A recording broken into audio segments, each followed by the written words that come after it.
Hezbollah lanza más de 150 proyectiles al Estado de Israel. La mayor parte de ellos son interceptados por el Domo de Hierro. Y Netanyahu dice que si Hezbollah no ha entendido el mensaje hasta ahora, pues pronto lo entenderá. Mientras tanto, 101 rehenes siguen secuestrados en la Franja de Gaza. ¿En qué momento de la guerra estamos? En entrevista para Enlace Judío, Ezra Shabot nos explica. Hola Ezra, ¿cómo estás? Qué gusto me da saludarte. Gracias Nadia y gracias a Enlace Judío por esta entrevista. Ezra, hemos tenido unos días llenos de noticias, todas impactantes, una más que otra.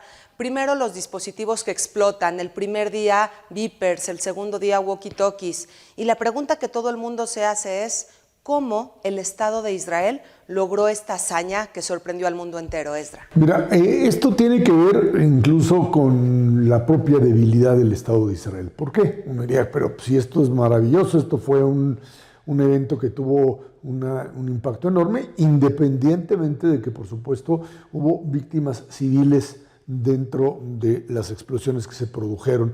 Y esto, bueno, pues como parte de esta guerra que se cobra víctimas inocentes, sin duda alguna. Pero el objetivo era otro y ahorita lo platicamos. ¿Por qué digo de la debilidad? La debilidad porque todo el tiempo estuvieron pensando que en Israel los servicios de inteligencia, el ejército, todo el gran aparato de seguridad que tiene, que la invasión iba a venir del norte. O sea, esta invasión que hicieron el 7 de octubre del año pasado estaba planificada específicamente para realizarse desde el norte, desde Hezbollah, tratar incluso de conquistar una parte del Galil, de la parte norte de Israel, y por supuesto hacer lo mismo que hicieron estos asesinos ahí, matar civiles, llevarse rehenes, etcétera, etcétera, a saber a dónde podían llegar. En función de esa estrategia, desde hace 2 años comenzaron a planificar mecanismos para que en caso de que esto se produjese, que hubiese una invasión de esta naturaleza, pudiesen, digamos, mandar el primer mensaje. Y el primer mensaje era desactivar, destruir prácticamente a lo que sería la cadena de mando del propio Hezbollah. ¿Cómo lo hicieron? Sabían muy bien que la estrategia de los teléfonos celulares que explotaban, que ya se había instrumentado en Gaza durante mucho tiempo, pues era algo, ahora sí que en términos tecnológicos ya obsoleto, porque pues, ya no los usaban, sabías que si tenías un celular ibas a volar. Parecería parecer propaganda de iPhone, que las únicas marcas que son difíciles de adaptar son iPhone y no, afortunadamente no los compraron. Lo que hicieron fue bajarse a la tecnología más rudimentaria. Bueno, casi les hubiera sido más seguro en mandar papelitos, palomas mensajeras o alguna otra cosa. Lo que hicieron fue regresar al famoso beeper. Ahora sí que los que estamos ya viejitos sabemos o nos acordamos de la época en donde el beeper lo usaban básicamente los médicos y servía fundamentalmente pues, para avisarle al médico que tenía que llamar por teléfono, que tendría que llegar a algún lugar y llamar. Es todo lo que hacía el beeper. En los 90, antes de la explosión de los celulares, el beeper se modernizó y ya mandaba mensajes. ¿Qué fue lo que hizo Israel? Parece película, ahora sí, de Fauda o película de James Bond, pero lo que hicieron fue crear una serie de empresas fantasmas. Empresas que tanto en Taiwán como en Hungría, pues comenzaron a operar como si fuesen productoras de estos beepers. Y en realidad, de lo que se trataba era de encontrar un mecanismo para trasladar los beepers directamente a Hezbollah a lo largo del tiempo. Y así lo fueron haciendo. ¿Cuáles son los detalles? No, ahora en este momento no lo sabemos, pero lo que sí hicieron fue convencer, digamos, a los aparatos de seguridad de Hezbollah que estos mecanismos eran totalmente seguros.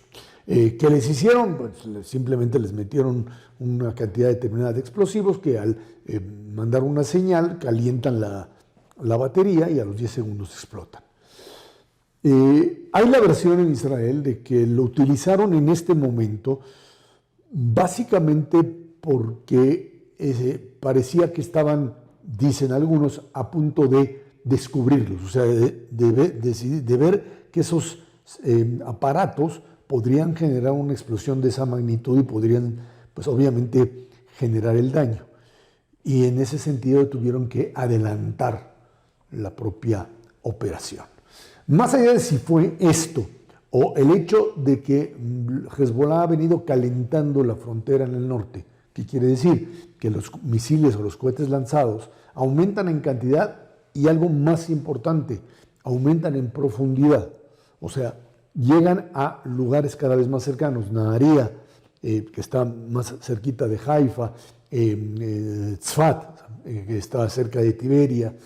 Y esto ya implicaba un ascenso, y aquí la respuesta es: ¿qué hacemos? Parecería ser que esto se combina y en un momento determinado lo que hacen es lanzar el mensaje. ¿Por qué hubo víctimas civiles? Porque los mensajes, o sea, los Vipers fueron llevados o fueron ubicados básicamente en la gente de Hezbollah. Estás hablando de una masa de alrededor de 4,000 personas, que son entre comandos, entre parte de los aparatos internos de seguridad en Líbano, o sea, algo así como su policía y sus mandos operativos. Y eso fue lo que hicieron, repartirlos entre ellos. Les mandan el mensaje como si apareciese que era la directiva de Hamas, tratando de comunicarse con ellos. ¿Qué pasa? Pues que la gran mayoría, obviamente el Viper, recuerden, no se carga en la mano, se cargaba, digamos, en el cinturón o en algún lado que lo tuvieses y sintieses la vibración. No es el tema del celular que estamos todo el día ahí pegados. Lo que hicieron entonces fue, mandaron el mensaje de que se trataba de un mensaje de la directiva de Hezbollah, de Nasrallah, sacan lo activan y a los 10 minutos explota. A los 10 segundos, perdónenme. A los 10 segundos explota. En muchos casos, desgraciadamente, el Viper estaba en algún lado, un niño lo tomó y desgraciadamente falleció. Pero esto es, sí, el daño colateral, sin duda, que es lamentable, que tiene una gran diferencia, y esto quiero mencionarlo. Los ataques israelíes se llevan a cabo fundamentalmente sobre los grupos armados, pero es imposible pensar en que en este tipo de estrategias, y ese ha sido el gran dilema del soldado israelí, que es ante la presencia de civiles atrás que cubren o que son utilizados para cubrir a terroristas, ¿qué haces? Déjenme contar una anécdota que creo que es importante. A mí ha sido muy, muy impactante, de un amigo mío que estuvo en la primera guerra del Líbano en el 82, un amigo mío mexicano que estuvo allá, estaba como soldado, y de repente, pues él me contaba, muy impactado en ese entonces, que estaban al lado de un tanque, iban avanzando y de repente aparece un niño de 12 años, 10, 12 años, con un RPG, que es una arma rusa, digamos, lanzacohetes contra tanques. Y lo ven que está apuntando el niño hacia el tanque y hacia ellos que van al lado del tanque. Y el dilema es: ¿qué hago? ¿Cómo respondo? ¿Lo dejo y entonces me mata o mato a un niño? Y es una ecuación que no tiene solución. O sea, no tiene solución porque obviamente al disparar sobre el niño, la culpa de matar a un civil se vuelve algo muy difícil de procesar, a un civil y a un menor. Pero esta es la estrategia propia del fundamentalismo islámico y de muchos grupos terroristas.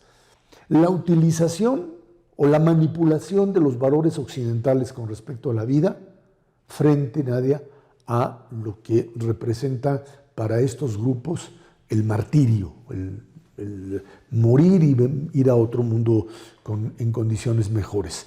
Eso es parte de la problemática, y por eso lo que sucedió con los famosos vipers y el daño colateral que se causa. Y lo podemos llevar incluso a la parte de Gaza, en donde el dilema ahí está planteado.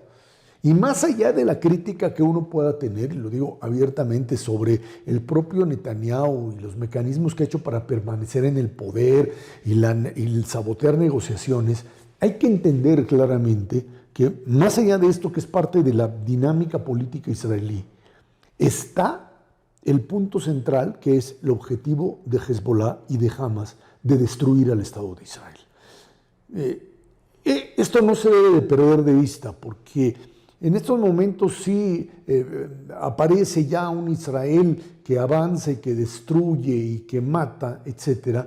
Y nos olvidamos que no estamos enfrentando ni al ejército jordano, ni al ejército sirio, ni al ejército egipcio, como se hizo anteriormente. Que estás enfrentando a grupos armados por Irán, con una estrategia iraní de control y de dominio del Medio Oriente, en donde el objetivo de destruir Israel es fundamental, como lo tenían en su momento los grupos, digamos, laicos, seculares de los palestinos antes de las negociaciones de paz, antes de Oslo, con toda la problemática que esto implica. Y creo que esto es una parte fundamental. No estás hablando con alguien con el que puedes entablar y empezar a encontrarle una salida, porque su principio fundamental es el exterminio del Estado de Israel y de los judíos que ahí habitan. Y esto lo vuelve una situación irresoluble. Hasta ahí es, digamos, como estamos enfrentando esta disyuntiva entre la defensa y el ataque dentro de Israel, Nadia. La verdad es que fue un atentado, como bien ya lo mencionamos, impactante, en el que se descubrieron varias cosas. Que el embajador de Irán en Líbano pues le haya también explotado el dispositivo, no revela otra cosa más que formaba él también pues parte de la organización terrorista Hezbollah, y que un diplomático forme parte de una organización terrorista pues no habla muy bien de ese diplomático. Quisiera preguntarte, Esdra, de los posibles escenarios, es decir, sabemos que son dos estructuras grandes. Hay una superioridad militar por parte de Israel, por supuesto, pero Hezbollah no es un enemigo pequeño, tiene dinero, soporte iraní, estructura, misiles de alto alcance. Entonces, ¿qué pasaría si se diera una guerra total? Porque son dos grandes hasta ahora dándose golpes, pero no han entrado en una guerra total. Mira, creo que esto tiene que ver con la continuación del operativo de los llamados artefactos o de los vipers, la guerra de los vipers le llaman, de los walkie-talkies al día siguiente, que es el mismo procedimiento que el anterior. Lo que sí tienes ahora es, digamos, una escalada que puede llegar hasta eso, hasta una guerra regional, lo que están tratando de parar. Irán, o sea, no sorprende que el embajador iraní tuviera un viper, o sea, honestamente, pues el llamado de Irán a destruir Israel y a lo que llaman claramente la necesidad de desaparecer a los judíos del Medio Oriente, porque ese es el argumento, el Ihud, como así lo denominan, como el gran enemigo dentro de la zona, que no tiene legitimidad para existir ahí. Bueno, pues te lleva a esta situación en donde Irán sabe muy bien, y por eso hasta ahí llega, que todavía ahora tiene que seguir actuando con lo que se llaman sus proxies, o sea, sus aliados ahí, que son Hezbollah, Hamas, las milicias proiraníes en Siria y las también milicias propalestinas o fundamentalistas en Irak, y por supuesto los hutíes en Yemen, que son parte de esta estrategia, con algo más que se complica, que ha sido el incremento de la violencia en Cisjordania, en Judea y Samaria. Porque ahí también, finalmente, esta guerra de desgaste de todos estos meses, casi un año, pues lo que ha hecho es también prender a estos grupos fundamentalistas, y entonces el ejército israelí tiene que cubrir una gran cantidad de frentes. ¿Hasta dónde Irán puede aventar el camión hasta adelante? No lo sabemos porque no hay una racionalidad en lo que manejan, Pero lo que sí creo que es fundamental entender es que Israel pasó en la última semana de una posición defensiva. Acuérdense que tiraban cohetes desde Hezbollah, desde allá, y los israelíes contestaban y mataban y disparaban, tratando de ejercer una especie de equilibrio catastrófico, así es como lo denominan. Pero ¿por qué llegamos finalmente a este punto?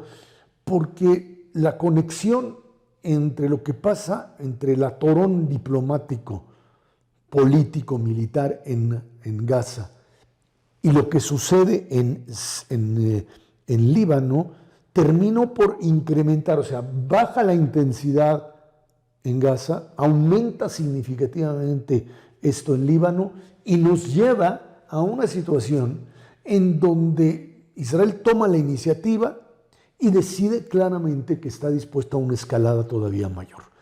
Hoy es viernes cuando estamos grabando esto y el día de hoy el ejército israelí destruyó en la Dahia de Beirut, que es el barrio donde habitan los de Hezbollah, destruyó prácticamente un edificio donde se encontraban los liderazgos más importantes, los liderazgos militares del grupo Radwan, que es el grupo, digamos, de élite, lo mismo que hicieron o que los que armaron la matanza en Hamas en octubre. Israel lo que hizo allí fue básicamente identificar en dónde se encontraban, volarlos prácticamente. El número 2, digamos, de Hamas, Ibrahim Akil, que era el que tenía el control después de que fue Shukri, el primero también había sido eliminado. Hoy lo que destruyeron fue básicamente la cadena de comando. Eso y más de 100 posiciones, de 100 lanzacohetes que venían del Líbano hacia Israel. O sea, el aumento es un gran dilema, es hasta dónde llegas. Si de ahí vas a una intervención terrestre, es algo que es muy complicado ya, también para Israel, el desgaste en términos de soldados que siguen muriendo uno a uno en Gaza, ahora también que murieron por los ataques en Líbano. Creo que pone una situación muy difícil de manejar, Nadia, muy difícil de entender qué va a pasar, porque todo depende finalmente de si la vía diplomática norteamericana, rusa, lo que ustedes quieran, tiene capacidad de parar esto, o nos vamos a una confrontación mayor con el peligro de lo que nadie quiere, que es fundamentalmente una guerra regional donde Irán intervendría directamente y ya ni les digo lo que podría pasar porque se vuelve prácticamente imposible de predecir. En ese escenario es en el que estamos. Ya pasó un año prácticamente donde en la Nukba, estos grupos de élite de Hamas en Gaza invadieron, destruyeron, violaron, mataron y desataron lo que pues nunca hubiese creído Israel que iba a suceder. Otra vez una guerra en donde el exterminio de Israel y al mismo tiempo la existencia de Israel, por supuesto, están ahí, están como amenaza y como una verdadera lucha por la propia supervivencia del Estado judío. Claro, una guerra nadie la quiere, está afectando de manera terrible en temas económicos, está afectando también a la cantidad de desplazados que tenemos de diferentes sitios para pues proteger sus vidas, y todo esto Israel lo vive en un momento álgido en Estados Unidos, en que la campaña está en su fase final. Todos los estadounidenses se preguntan si verán a Kamala o a Trump como presidente, y bueno, la pregunta es, ¿qué tanto, Esdra, afecta esta situación de cambios que está teniendo ahora Estados Unidos a el ritmo que necesita recibir el Estado de Israel para el ataque hacia Hezbollah? Mira, a ver, la mayoría de los judíos norteamericanos, 60%, vota demócrata, entre un 20 o 30 vota republicano y un 10 es indeciso, brinca de un lado a otro. Eso es lo que las encuestas plantean.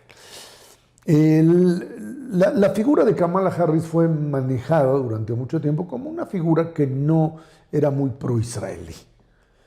Y volvemos otra vez a la discusión. Si apoyar al gobierno israelí de Netanyahu, el gobierno de más ultraderecha que ha tenido Israel en su historia, con problemas muy graves en su manejo, más aún después del 7 de octubre. Y otra cosa es el hecho de que Israel representa un espacio de poder para los Estados Unidos en la región.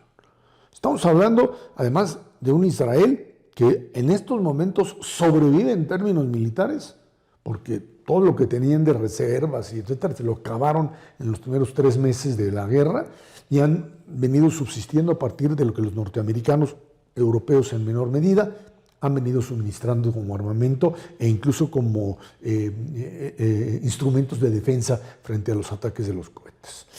Y en ese sentido, me queda claro que hay cosas que uno no puede, digamos, asumir como válidas.